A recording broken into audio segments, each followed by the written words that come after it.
यो कैसे हो मेरे प्यारे दोस्तों। क्या हालचाल है तुम्हारे।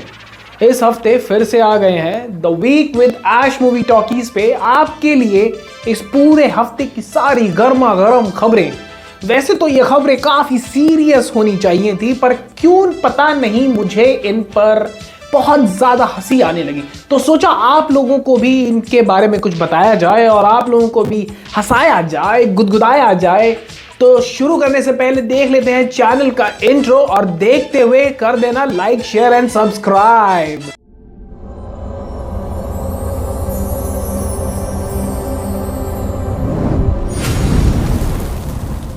तो दोस्तों पहली खबर आ रही है लाल बाग चा राजा गणेश जी के पंडाल से। तो जैसा कि आप सबको पता है, इस वक्त पूरी मुंबई में सिर्फ एक ही गूंज सुनाई दे रही है, जो कि है गणपति बप्पा मोरया।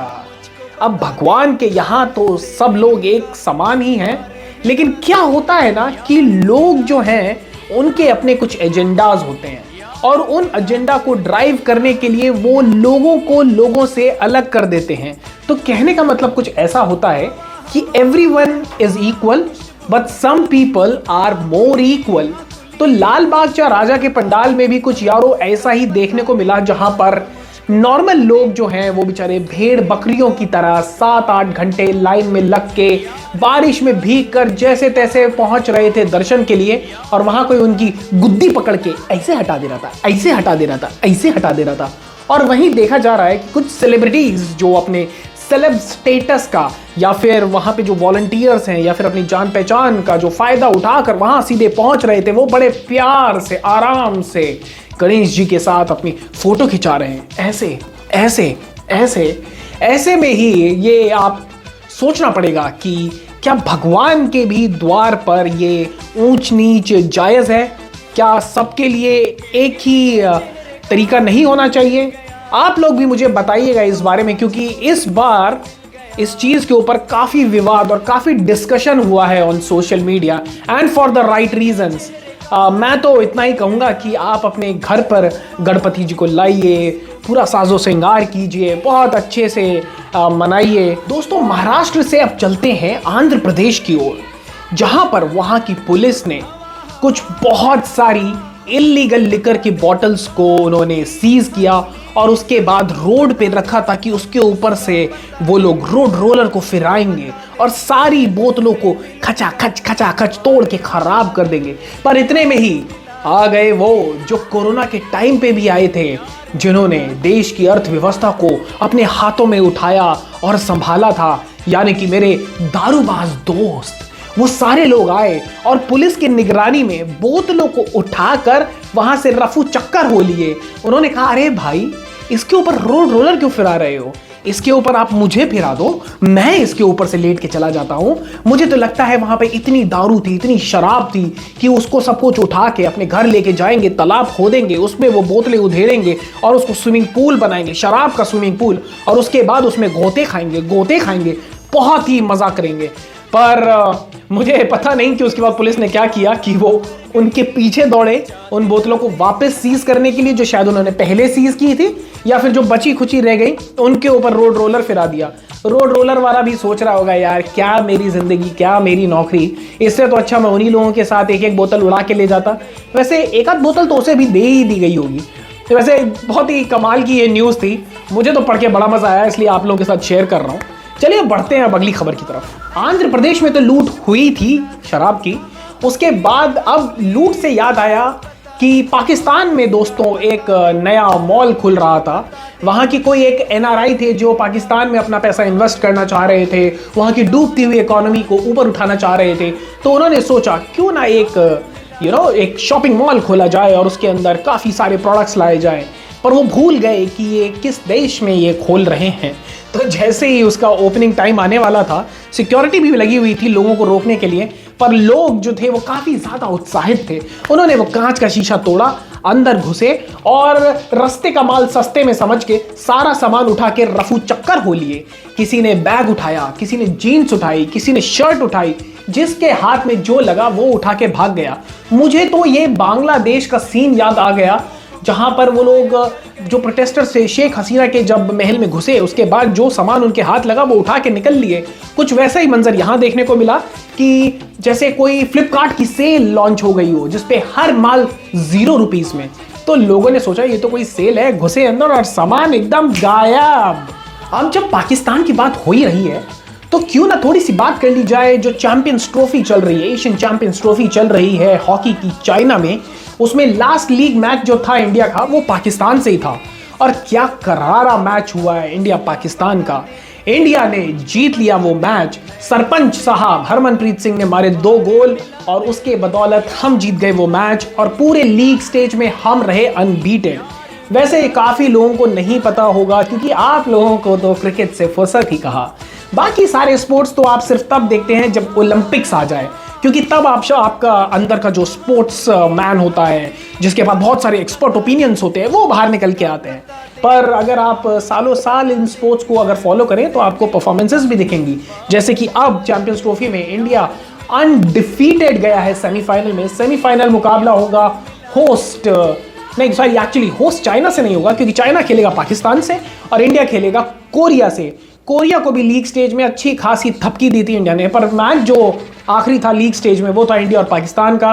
कमाल का मैच हुआ लेकिन उसमें एक छोटी सी नोक झोंक भी हो गई और वो तो होनी वैसे लाजमी भी थी क्योंकि जब भी आप इंडिया पाकिस्तान का कोई मैच देखते हैं तो टेम्पर्स हमेशा फ्लेयर अप करते ही करते हैं।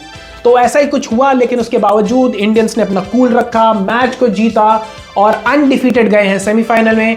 उम्मीद पूरी है कि कोरिया को हराएंगे, फाइनल जाएंगे और दोबारा से बनेंगे चैंपियंस ट्रॉफी के विजेता और उसको जीतते ही क्वालिफाई करेंगे अगले ओलंपिक्स के लिए। तो प्लीज देखते रहिए चैंपियंस ट्रॉफी को, सोनी लिव लाइव पे आपको दिख जाएगा। Follow the man in blue. तो दोस्तों सारी दुनिया की खबरें तो मैंने आपको सुना ही दी। मैंने आपको स्पोर्ट्स के बारे में बताया, मैंने आपको देश विदेश के बारे में बताया, मैंने आपको अपने देश के बारे में भी बताया। अब आपको बताते हैं पॉलिटिक्स में क्या चल रहा है। तो अरविंद केजरीवाल को मिल गई है बेल। जी हां, सुप्रीम कोर्ट ने उन्हें ग्रांट कर दी है बेल, लेकिन वो बाहर तो आ रहे हैं पर एज अ चीफ मिनिस्टर कुछ एक्ट नहीं कर पाएंगे। वहीं दूसरी तरफ अगर आपने सुना हो तो जैसे ही दिवाली आने वाली होती है उसी के माथे पे पोल्यूशन का सारा दारोमदार डाल दिया जाता है और दिल्ली में sale and procurement of fire crackers को कर दिया गया था बैन। लेकिन जैसे ही अरविंद केजरीवाल आए जेल से बाहर बेल पे, आपके जो बाकी मेंबर्स हैं उन्होंने उनका स्वागत किया लड्डू पेड़े से नहीं बल्कि आतिशबाजी से, क्योंकि उन्होंने ही कानून बनाया है और उसकी धज्जियां उड़ाने का अधिकार भी उन्हीं को है। तो उन्होंने सबसे पहले बैन किया फायर क्रैकर्स को और उसके बाद उसी कानून की धज्जियां उड़ाने के लिए वो लाए रॉकेट्स, फुलझड़ियां, अनार और चक्रियां।